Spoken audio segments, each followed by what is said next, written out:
Sir நாங்கள் election கமிஷன்லேருந்து வரோம். SIR verification. உங்கள் பேர் அப்துல் ரஹ்மான் தானே? ஆமாம் சார், நான் அப்துல் ரஹ்மான். எங்கள் அப்பா பேர் பிலால், எங்கள் அம்மா பேர் பாத்திமா பேகம், என் ஒய்ஃப் பேர் பானு, என் தம்பி பேர் இம்ரானு, என் தம்பியோட ஒய்ஃப் பேர் ரஹீனா பேகம்.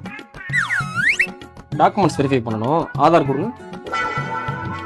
இந்தாங்க சார். பேன் கார்டு கொடுங்க. இந்தாங்க சார்.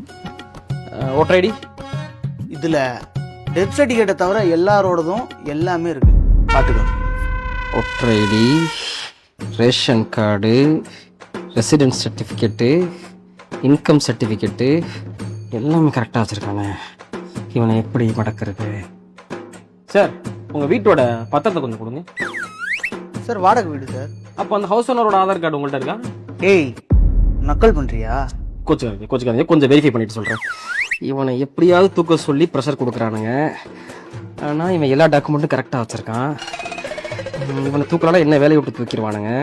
இவனை மாதிரி இன்னொரு 10,000 பேர் தூக்க சொல்லியிருக்கானுங்க. இப்போ எப்படி இதெல்லாம் தூக்குறது? இவனுக்கு எல்லா டாக்குமெண்ட்டையும் கரெக்டாக வச்சுருக்கானுங்களே. இப்போ மடக்கிறேன்.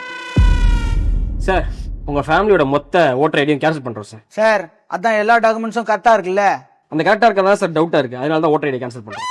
சார் நான் மட்டும் இல்லை, இந்த ஏரியாவில் இருக்கிற எல்லாரும் பக்காவாக டாக்குமெண்ட்ஸ் வச்சுருக்காங்க. இங்கேருந்து ஒரு ஓட்டு கூட திருட முடியாது. சகோதரா, சாருக்கு அந்த பீப் பிரியாணி ரெடி பண்ணு.